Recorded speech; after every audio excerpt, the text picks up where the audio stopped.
And welcome everybody to another edition of the GSMC Football Podcast brought to you by the GSMC Sports Network. As always, I'm your host, Kenneth Grunfelder, and it's great to have you guys here on this Friday, November 15th. We have a lot to talk about on the show today. Before I get into that, I just want to remind you guys, as always, to tip or donate, get your comments recognized. Make sure to hit that super chat button in the chat to see me acknowledge any thought or comment you may have throughout the live broadcast. It makes the show more lively, more entertaining between myself, the host, and you guys, the viewers. We appreciate you guys' viewership each and every day, so any contribution you can make to the show means the world to us as we put out content for you guys each and every day. And also, the other way to help out the show is by going to the link at the bottom of the show segment on the ticker, GSMCPodcast.net. That is GSMCPodcast.net. So let's get into what we are going to discuss for today. So we're going to start off the show. We'll recap last night's game between the Eagles and the Commanders. Eagles winning that one 26-18. And then the next two segments, we will preview some of the biggest games of the weekend in the NFL. So second part of the show, we'll talk about the Chiefs-Bills matchup. Chiefs coming in at 9-0, Bills 8-2. So we'll get into all that. The latest in the Patrick Mahomes-Josh Allen saga. Then in the third part of the show, we'll talk about the big matchup in the AFC North between the Steelers and the Ravens. Battle for first place there. And then the final two segments, we'll take a look at some of the big college football matchups for this weekend. We'll take a look back at the scores from last week. And I will get to, I know you guys have definitely looked at it, but I will take a look at the college football playoff rankings because I was supposed to do that the other day and I failed to do so. I forgot to. And we'll also take a look at the early slate of games in the NFL. And then in the final part of the show, we'll take a look at the late slate of Week 11 in the NFL. So let's get into the first topic, which is discussing the Eagles-Commanders game from last night. So it did seem like it was, high scoring from, well, not that high scoring from the final score here, but it really wasn't. It was pretty low scoring. The game wasn't that entertaining pretty much the whole time until we got to the fourth quarter where the Eagles pulled away. And the Commanders, they had the lead for a large portion of the game, but the game kind of changed when the Commanders went for it on fourth down late. They went for it on 4th and 2, and they didn't convert because the Eagles went ahead. They were up 12-10, and the Commanders were driving, and it was 4th and 2, and many people said they should have kicked the field goal. But instead, they went for it on fourth down. They didn't get it, and the momentum flipped, and the Eagles did not look back. Now, I did tell you guys before the game, I said I had the Commanders winning, but before the season started, I had the Eagles winning the division. So either way, I would have been happy in some capacity. And the Eagles, well, I shouldn't say I'm happy because, I'm a Giant fan, but the Eagles did win, and that puts them in a good position to kind of take this division and run away with it. Anthony in the chat, good to see you. Question, are you surprised that the Commanders are playing this well with the rookie quarterback and being top of the NFC East and possibly the whole conference? Well, they're not top of the NFC East anymore with this loss. I still think this team can be a playoff team, but they got to start getting back to their winning ways because now they've lost their last two games. And these were big tests for them, against Steelers and against the Eagles, and they're 0-2. And we'll talk a little bit more about them record-wise in a second because now some people are questioning the Commanders and whether or not they are legit. I still think this team, like I said, it can be a playoff team. But, yeah, the Eagles' offense did struggle to get it going. I was kind of questioning the play calling. Why is it that, you got A.J.Brown and Devontae Smith, and it just seemed like they weren't throwing it deep. But, and also, like, Saquon Barkley ended up having a big game, but it was really, he ended up having a big fourth quarter when he took over the game. And he is their best offensive player right now. There's no question about it. He really, what a pickup for him, or for the Eagles.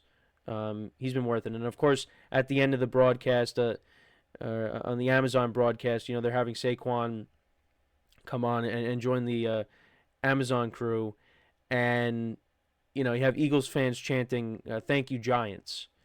And one of my friends last night in our group chat said that he said, well, first he said giving Saquon to the Eagles was that the dumbest move in sports history. Well, first of all, the Giants did not give Saquon to the Eagles. Okay, he left to join the Eagles. And the Giants made offers to him, and he just didn't accept them. And in terms of in sports history, so in all of sports, not even close. Not even close. And if Saquon was still on the Giants would be in the same position they're in right now. I'm happy for Saquon. I'm happy that he is on a team that is able to utilize him the way they can. And that he's able to run behind an offensive line that can actually block for him. That second touchdown run that he had, it was like the separation of the ocean. It just opened up for him. The middle of the field, there was nobody there. He could have had 3 touchdowns last night. The first one, he gets tackled down at the 1, and of course they run the tush push. And then he had the first one, which was on 3rd down, I believe, late in the game. And then the second one, which pretty much sealed it. So, yeah, I mean, would it have been nice to keep Saquon? Yes, but he would not be having the season that he's having if he was with the Giants, and the Giants would still be in the same position they're in right now. So let's just get that out of our heads. So let's kind of go through the game summary. So actually, Jake Elliott kind of struggled a little bit. Missed a couple of field goals, missed an extra point as well, which could have been costly, but didn't matter. Because the Eagles, they went 11 plays, 88 yards down the field on their opening drive, and it was a 44-yard field goal, and he missed it. And he's usually automatic, so that was kind of surprising. Then you had 2 straight punts. Commanders go down the field, 4 plays, 58 yards, 2 minutes of time of possession. You had a 34-yard reception by Austin Eckler. Brian Robinson Jr. made his return last night, and he had a good game. He had a 1-yard touchdown later in the drive, so that made it 7-0. More punts. The Eagles missed another field goal. More punts in the second quarter. It was 7-3 at the half. Jake Elliott kicked a 21-yard field goal, and then the Commanders turned it over on downs in this was the last drive of the first half, so that didn't really matter. So, yeah, 7-3 Commanders. Then the Commanders open up the second half with a field goal. Zane Gonzalez, a 45-yard field goal, so that made it 10-3. Then the Eagles made it 10-6 on their first drive of the second half. Jake Elliott kicked a 31-yard field goal. And then the Commanders punted. Eagles, then on their next drive, they go 11 plays, 76 yards. And that leads to a Jalen Hurts 1-yard touchdown, which was the tush push. Then this is where everything changed in the fourth quarter.